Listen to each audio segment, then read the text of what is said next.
പാർക്കുകൾ, ബീച്ചുകളൊക്കെ പൊതുസ്ഥലങ്ങളാണ്. അവിടെ ആളുകൾക്ക് യഥേഷ്ടം വന്നിരിക്കാനും സ്വൈരസല്ലാപം നടത്താനും ഒക്കെ കഴിയണം.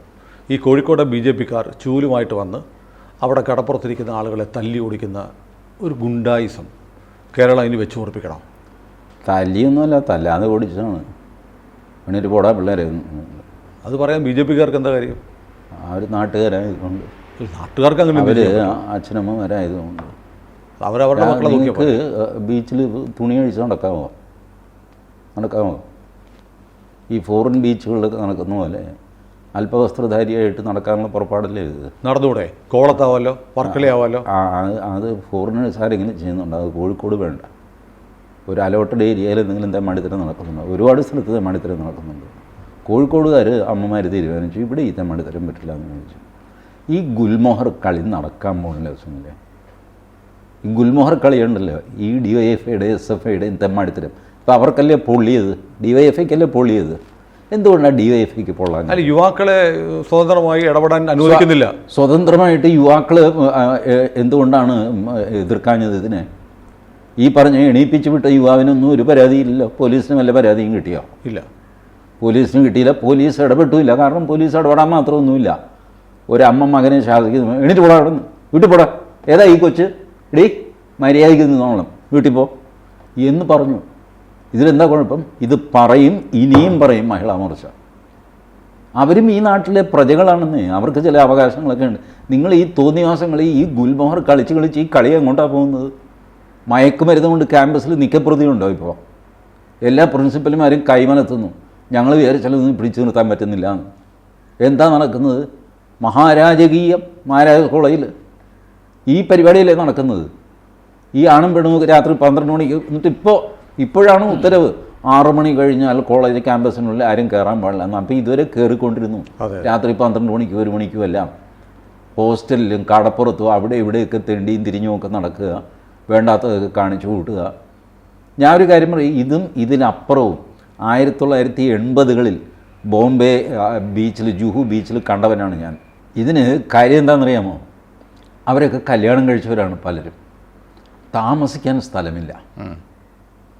താമസം ആണിൻ്റെ ഹോസ്റ്റലിലും പെണ്ണിൻ്റെ ഹോസ്റ്റലിലുമാണ്. മിക്സഡ് ഹോസ്റ്റൽ എന്ന് പറഞ്ഞാൽ ഏർപ്പാടില്ലല്ലോ. അല്ലെങ്കിൽ ഹോട്ടലിലും മുറിയെടുക്കണം. അതിന് ഒരുപാട് കാശാണ് ബോംബെ.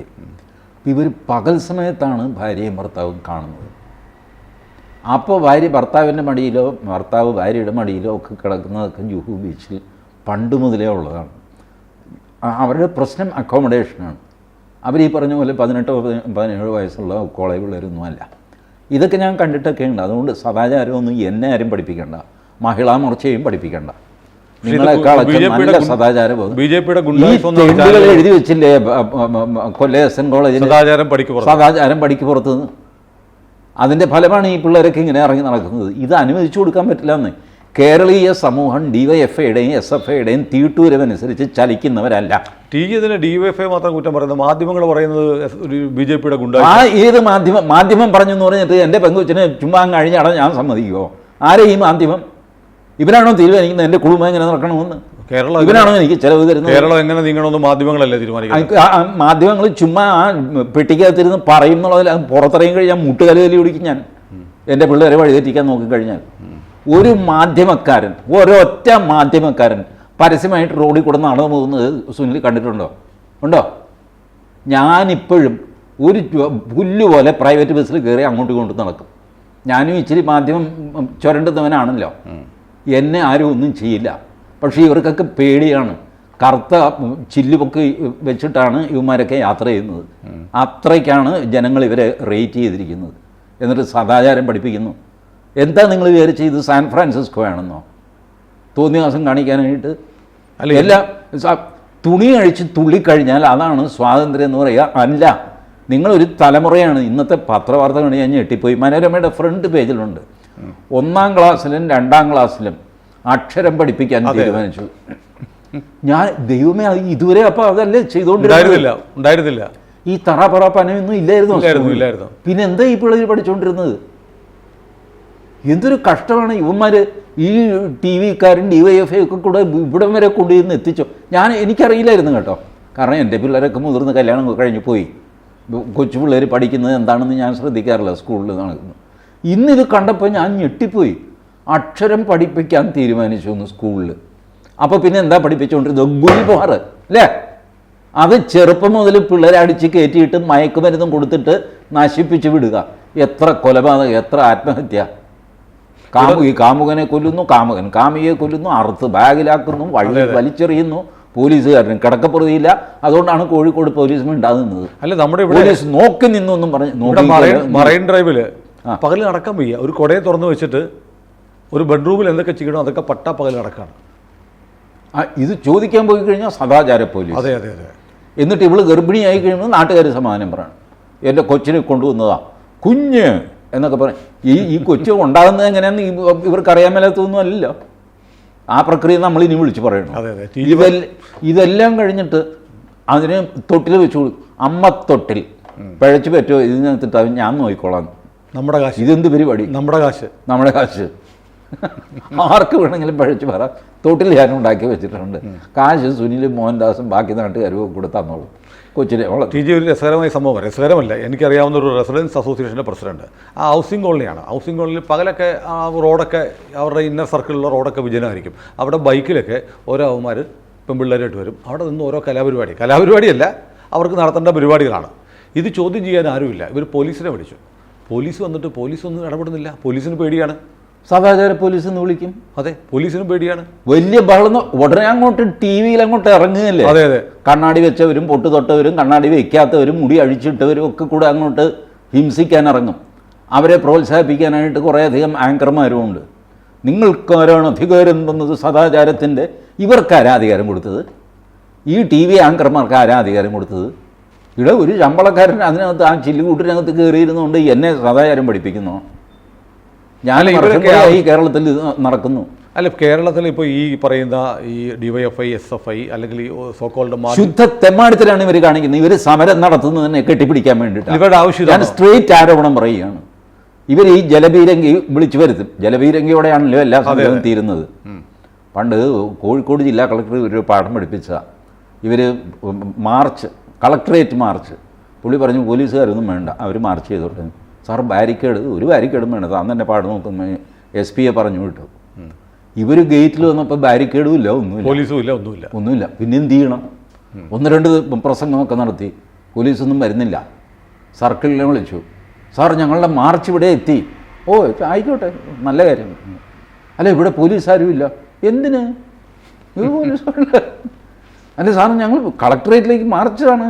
ആയിക്കോട്ടെ, മാർച്ചോ ഏപ്രിലോ എന്താണെന്ന് വെച്ചാൽ ചെയ്തോ. ആരുമില്ല. അവസാനം കരഞ്ഞ് വിളിച്ച് SP വിളിച്ചിട്ട് എൻ്റെ പൊന്നിയേട്ടാ ഒരു ബാരിക്കേഡും ഇച്ചിരി വെള്ളം ചീറ്റിക്കുന്ന അവസാനം അയാൾ പറഞ്ഞു, ഇടൂ CIയെ വിളിച്ച് പറഞ്ഞു ആ ഒരു ബാരിക്കേഡ് വയ്ക്കുക, അതൊന്നും അവർ കുലുക്കും. അപ്പോൾ മറ്റേ യന്ത്രം ശകലം വെള്ളം ചീറ്റ്. എന്നിട്ട് പിള്ളേരോടും പറഞ്ഞു, ദേ അധികം വെള്ളമൊന്നുമില്ല, 3-4 സ്ഥലത്ത് ഇതുപോലത്തെ കലാപരിപാടി ഒന്നും എല്ലായിടത്തും ചീറ്റുണ്ട്, അതുകൊണ്ട് ശകലേ ചീറ്റുള്ളൂ, കുറച്ച് മതി സാർ. അങ്ങനെ ചീറ്റിച്ചു പിരിഞ്ഞുപോയി. അതിനുശേഷം ആ കലാപരിപാടി ആ കളക്ടറുള്ളിടത്തോളം കാലം കളക്ടറേറ്റ് മാർച്ച് നടന്നിട്ടില്ല. പുള്ളി മാർച്ച് ചെയ്തോ ഈ കളക്ടറേറ്റിന് ഉള്ളിൽ പിന്നെ എന്താ ചെയ്യണമെന്ന് ഇവർക്കറിയാമല്ല. ഇതുപോലെ ലക്ഷ്യബോധമില്ലാത്ത ഒരു തലമുറയുണ്ടാക്കി അവരെ കൊണ്ട് സമരം ചെയ്യിച്ച് അവരെ ഇപ്പോൾ കടപ്പുറത്തും പാർക്കിലും ബീച്ചിലും എല്ലാം മനുഷ്യന് കാണാൻ കൊള്ളാത്ത രീതിയിൽ, ഒരു സംസ്കാരവും ഇല്ലാത്ത രീതിയിൽ അത് ചോദ്യം ചെയ്തു കഴിഞ്ഞാൽ സാംസ്കാരിക പോലീസ് ആണ്. അല്ല, ഈ നാട്ടുകാർ സാംസ്കാരിക പോലീസാണ്. So bloody what. എന്താ കുഴപ്പം? ഒരു സംശയം ചോദിക്കട്ടെ. ഈ DYFIയുടെയും SFIയുടെയും ഈ സോക്കോൾഡ് മാധ്യമ പ്രവർത്തകരുടെ ആവശ്യം കേരളത്തിൽ എന്ത് രതിക്രിയകളും പൊതുനിരത്തിൽ പരസ്യമായി നടത്താനുള്ള സ്വാതന്ത്ര്യം വേണമെന്നാണോ? കാടന്മാരായിട്ട് തീർന്നെന്നാണ് ഇവരുടെ ആവശ്യം. കാടന്മാരായിട്ട് മഹാമോശമാണ് ഇവരുടെ ഇൻറ്റൻഷൻ. മഹാമോശമാണ്. ഒരു മൊത്തം തലമുറയെ നശിപ്പിക്കുക, അരാജകത്വത്തിലേക്ക് തള്ളിവിടുക. അങ്ങനെ കേരളം വേറെ ആകണം, ഗൾഫിൽ പോകണം, മറ്റിടത്ത് പോകണം എന്നൊക്കെ പറഞ്ഞിട്ട് ഇങ്ങനെ പിള്ളേരെ ഇതൊക്കെ ആകാമെന്ന് സുപ്രീം കോടതി പറഞ്ഞിട്ടുണ്ടെന്ന് അവർ പറയുന്നത്. സുപ്രീം കോടതി പലതും പറയും. സുപ്രീം കോടതി നേരെ തിരിച്ചുള്ള വിധി ഞാൻ കാണിച്ചാലോ? ഇത് പാടില്ല എന്ന് പറഞ്ഞുള്ള വിധി. അതുകൊണ്ട് സുപ്രീം കോടതിയൊക്കെ പറഞ്ഞ് പേടിപ്പിക്കാമെന്ന്. ബീച്ചിൽ പെരുമാറേണ്ടത് എങ്ങനെ എന്ന് പറഞ്ഞിട്ട് സുപ്രീം കോടതിയുടെ ഗൈഡ് ലൈൻ ഉണ്ടോ? ആരെങ്കിലും പോയി അവിടെ നെഞ്ചത്തടിച്ച് കഴിയുമ്പോൾ എന്തെങ്കിലും ഒരു സ്റ്റേ ഓർഡർ കൊടുക്കും. അത് പ്രിൻസിപ്പിളൊന്നുമല്ല. സുപ്രീം കോടതിയിലെ ഗൈഡ് ലൈനും അല്ല. അല്ല, സുപ്രീം കോടതിക്ക് അങ്ങനെ ചെയ്യാൻ പ്രായപൂർത്തിയായ പുരുഷനും സ്ത്രീക്കും പ്രായപൂർത്തിയായ പുരുഷനും സ്ത്രീക്കും പരസ്യമായിട്ട് തുണി അഴിച്ച് നടക്കാൻ സുപ്രീം കോടതി ഓർഡർ ഉണ്ടോ? ഇല്ലല്ലോ, അങ്ങനെ ഇല്ലല്ലോ. സുപ്രീം കോടതി അവിടെ മര്യാദയ്ക്ക് ഇരിക്കാൻ പറയാം. സുപ്രീം കോടതി ജഡ്ജിമാർക്കും ഉണ്ട് പിള്ളേർ, അവർക്ക് ഇതിൻ്റെ ദണ്ണം അറിയാം. ഏതെങ്കിലും ഒരു പ്രത്യേക കേസിൽ ആരെങ്കിലും എന്തെങ്കിലും ഒരു കമൻ്റ് അടിച്ചു, കോടതി അത് സീരിയസ് ആയിട്ട് എടുത്തു എന്നൊക്കെ പറഞ്ഞ് അത് കാണിച്ച ആൾക്കാരെ പേടിപ്പിക്കൽ, ചെറുപ്പക്കാരെ കൂട്ടത്തിൽ കൂട്ടാനാണോ സുപ്രീം കോടതി അല്ല. രാജ്യത്തെ സാംസ്കാരിക നിലവാരം നിലനിർത്തുന്നത് സുപ്രീം കോടതിയല്ല. സുപ്രീം കോടതി, ഭരണകൂടം, ഇവരുടെയൊക്കെ ഒരു ലിമിറ്റുണ്ട്. ഇപ്പോൾ സുനിൽ ഹെൽമെറ്റ് വയ്ക്കാതെ സ്കൂട്ടർ ഓടിക്കുന്നു, ഒരിടത്ത് ചെന്ന് കഴിയുമ്പോൾ ട്രാഫിക് പോലീസ് നിൽക്കുന്നു. അപ്പോൾ എന്ത് ചെയ്യും? പെട്ടി തുറന്ന് ഹെൽമെറ്റ് എടുത്ത് വയ്ക്കും. ട്രാഫിക് കഴിഞ്ഞു, ഹെൽമെറ്റ് എടുത്ത് വീണ്ടും വയ്ക്കും, സുഖമായിട്ട് വണ്ടി ഓടി. ഇപ്പോൾ ഈ ട്രാഫിക്കുകാരൻ നിൽക്കുന്നതിൻ്റെ 50 മീറ്റർ അപ്പുറത്ത് 50 മീറ്റർ ഇപ്പുറത്ത്, ഇതാണ് ഭരണകൂടത്തിൻ്റെ പരിധി. അതിനപ്പുറത്ത് മനുഷ്യൻ സ്വന്തം സംസ്കാരം കൊണ്ടാണ് ജീവിക്കുന്നത്. സുപ്രീം കോടതി ഉള്ളതുകൊണ്ടോ പോലീസ് സ്റ്റേഷൻ ഉള്ളതുകൊണ്ടോ അല്ല നമ്മൾ ബാങ്ക് കൊള്ളയടിക്കാത്തത്, നമ്മൾ സംസ്കാര സമ്പന്നരായതുകൊണ്ടാണ്. നാളെ പോലീസ് സ്റ്റേഷൻ അടച്ചിട്ടിരിക്കുന്നു, ഞാൻ സുനിലിനോട് പറയും, സുനിലെ വാ, പോലീസ് സ്റ്റേഷൻ അടഞ്ഞു കിടക്കുക, ബാങ്ക് കുത്തിപ്പൊളിക്കാൻ പറ്റിയ സമയമാണ്, സുനിൽ വരുമോ? ഇല്ല. പോലീസ് സ്റ്റേഷൻ ഉണ്ടെങ്കിലും ഇല്ലെങ്കിലും, സുപ്രീം കോടതി ഉണ്ടെങ്കിലും ഇല്ലെങ്കിലും സുനിൽ മോഷ്ടിക്കാൻ പോലും, അതാണ് സുനിലിൻ്റെ സംസ്കാരം. ആ സംസ്കാരം തീരുമാനിക്കുന്നത് ഭരണഘടനയുമല്ല സുപ്രീം കോടതിയുമല്ല, ഇവരുടെയൊക്കെ അപ്പുറത്താണ് സംസ്കാരം എന്ന്. മനുഷ്യൻ അതിനപ്പുറത്താണ്. ഞാനതാ ചോദിക്കും, നമ്മുടെ കുടുംബങ്ങൾ ഏത് ഭരണഘടന വെച്ചാൽ നടക്കുന്നത്? കുടുംബത്തിനുള്ളിൽ ഒരാൾ എങ്ങനെ പെരുമാറണം എന്ന് വല്ല ഭരണഘടനയുണ്ടോ? It is the culture which is leading you. ആ കൾച്ചറിനെ ഡെൻറ്റ് ചെയ്യാൻ, അതിൻ്റെ ലെവൽ റെഡ്യൂസ് ചെയ്യാൻ മനഃപൂർവ്വമായ ശ്രമം നടക്കുമ്പോൾ മഹിളാ മോർച്ച മാത്രമല്ല, നാളെ സംഘടന ഒന്നുമില്ലാതെ ചുമ്മാ സാധാരണ അമ്മമാർ ചൂലുമായിട്ട് ഇറങ്ങും. സൂക്ഷിച്ചോ. ഞാനൊരു സംശയം ചോദിക്കട്ടെ. ഈ അനാശാസ്യം എന്ന് പറയുന്ന കാര്യങ്ങൾ നടക്കുമ്പോൾ അതിനെതിരെ ജനങ്ങളുടെ പ്രതിഷേധം ഉണ്ടായാൽ എന്തുകൊണ്ടായിരിക്കും DYFIയും SFIയും മാത്രം അങ്ങോട്ട് മാർച്ച്? അപ്പോൾ അവരുടെ ജോലി ഇതാണ്. ഞാൻ പറഞ്ഞില്ലേ, കമ്മ്യൂണിസം അവരുടെ ജീവിതമൊക്കെ. Ultimately they want to do that. അതിലേക്ക് പോകാൻ അവർ ആഗ്രഹിക്കുന്നു. പണ്ടൊരു ചുംബന സമരം നടന്നു. അതെ. അന്ന് ഇന്ത്യ വിഷൻ ചർച്ചയിൽ ഒരു ചെറുപ്പക്കാരൻ ഇതുപോലെ എന്നോട് പൊട്ടിത്തെറിച്ചു. എന്താണ് സംസ്കാരം, എന്താണ് കുടുംബം? ഞാൻ പറഞ്ഞു, മോനെ ഇപ്പോൾ പറഞ്ഞാൽ മനസ്സിലാവില്ല. കുറച്ച് ഞാൻ പറഞ്ഞു നോക്കി, പിന്നെ ഞാൻ പറഞ്ഞു ഇപ്പോൾ പറഞ്ഞാൽ മനസ്സിലാവില്ല, അനുഭവിച്ച് തന്നെ മനസ്സിലാകും. അയാളുടെ പേരായിരുന്നു എന്ത് ശിശുപാലൻ? രാഹുൽ ശിശുപാലൻ. മറ്റേ കക്ഷിയുടെ ഭർത്താവല്ലേ? ഈ ഡിബേറ്റ് കഴിഞ്ഞ് പിന്നെ ഞാൻ അയാളെ കാണുന്നത് പോലീസ് പിടിച്ചു എന്ന് പറഞ്ഞുകൊണ്ടാണ്. ഈ രാഹുൽ പശുപാലനെ. ഇതൊക്കെ പശുവല്ലേ? ശിശു. അപ്പോൾ ഇതൊക്കെ ഈ എന്നെ പോലുള്ള കാരണന്മാർ പറയുമ്പോൾ പിള്ളേരുടെ തലയിൽ കയറില്ല. അവസാനം പോയി സ്വാമി വിവേകാനന്ദൻ പറയുന്നുണ്ട്, ചില കാര്യം നിങ്ങളുടെ തലയിൽ കയറില്ല, പക്ഷെ തല പോയിട്ടോ എന്ന് എവിടെയെങ്കിലും ഇടിച്ചു കഴിയുമ്പോൾ ഇതൊന്ന് ഇളകി ഒന്ന് ഇരിക്കും, അപ്പോൾ തലയിൽ കയറും. അനുഭവിച്ച് തന്നെ മനസ്സിലാക്കണം. പക്ഷേ അങ്ങനെ അനുഭവിക്കാനായിട്ട് സ്വന്തം കുട്ടികളെ അനുഭവിച്ച് മനസ്സിലാക്കട്ടെ. ഗർഭിണിയായി കഴിയുമ്പോൾ മനസ്സിലായിക്കോളും എന്ന് പറഞ്ഞിട്ട് സ്വന്തം കുട്ടിയെ ആരെങ്കിലും വിട്ടുകൊടുക്കും? അവളൊന്നും പോയി വ്യഭിചാരമൊക്കെ പ്രസവിച്ച് കഴിയുമ്പോൾ മനസ്സിലാവും. ഏത് DYFIയും SFIയും വന്നാലും, എത്ര മാധ്യമ ജഡ്ജിമാർ ഉറഞ്ഞു തുള്ളിയാലും ജനം ചൂലെടുക്കേണ്ട സമയത്ത് ചൂലെടുക്കുക തന്നെ ചെയ്യും. ചൂലും ചാണകം എടുക്കും സ്ത്രീകൾ. ഈ കേരളത്തിലെ സ്ത്രീകളുടെ പവർ ഇതുവരെ ഇവരും മനസ്സിലാക്കിയിട്ടില്ല. ഞാനതുകൊണ്ടാണ് just see the performance of Mahila Morcha.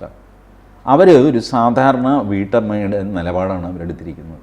ഒരു സാധാരണ വീട്ടമ്മ ഇത്തരം ആക്ടിവിറ്റീസ് നോക്കുകയാണ്, ഇങ്ങനെ പോക്കരുത്, എണീറ്റ് പോടാവിടുന്നു എന്ന് പറയും അമ്മച്ചി. ഏതായാലും മഹിളാ മോർച്ചയ്ക്ക് ഇരിക്കട്ടെ ഒരു കുതിര പോയ. യെസ്. കൂടുതൽ വാർത്തകളും വിശേഷങ്ങളും നിങ്ങളിലേക്ക് എത്താൻ ABC മലയാളം സബ്സ്ക്രൈബ് ചെയ്യുക, ബെൽ ബട്ടണും അമർത്തുക.